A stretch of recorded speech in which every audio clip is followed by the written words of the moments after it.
తెలంగాణలో కాంగ్రెస్ ప్రభుత్వం పూర్తిగా గాడి తప్పిందని, అప్పుల ఊబిలోకి ప్రభుత్వం కూరుకుపోయిందని బీజేపీ ఎమ్మెల్యే పాల్వాయి హరీష్ బాబు అన్నారు. తెలంగాణలో 2 ఎమ్మెల్యే స్థానాలు గెలిచిన సందర్భంగా ఖమ్మంకి చెందిన బీజేపీ నేత ఇంట్లో సంబరాలు జరుపుకున్నారు. మిఠాయి తినిపించుకొని బాణాసంచా కాల్చి సంబరాలు చేసుకున్నారు.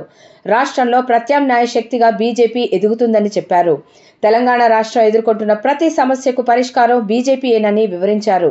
10 ఏళ్లలో కేసీఆర్ రాష్ట్రాన్ని సగం అప్పుల ఊబిలోకి తీసుకుని వెళ్తే కాంగ్రెస్ పూర్తిగా అప్పుల ఊబిలో పడేసిందన్నారు పాల్వాయి హరీష్.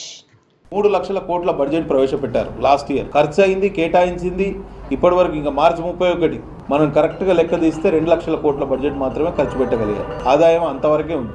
అంటే 1,00,000 కోట్లు వీళ్ళు అభివృద్ధి కానీ సంక్షేమం కానీ కార్యక్రమాలకు వినియోగించలేకపోయారు.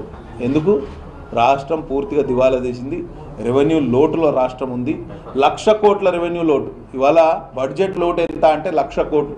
ఎన్నడూ లేదు. ఉమ్మడి రాష్ట్రంలో కూడా ఇటువంటి అంకెల గారడి ఎన్నడూ జరగలేదు. మళ్ళీ బడ్జెట్కి తయారవుతున్నారు మీ బట్టి గారు. కాబట్టి మీరు ఒకసారి ఆలోచన చేయండి. కేవలం ప్రజల్ని మభ్యపుచ్చడానికి 3 లక్షల కోట్ల బడ్జెట్ అని చెప్పి 2 లక్షల కోట్లు కూడా ఖర్చు లేని అసమర్థ ప్రభుత్వం ఈ కాంగ్రెస్ ప్రభుత్వం. ఆ రాష్ట్రం పూర్తిగా అప్పుల ఊబిలో కూరుకుపోయింది.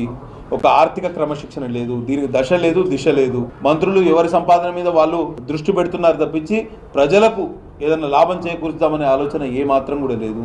రుణమాఫీ చేశామంటారు.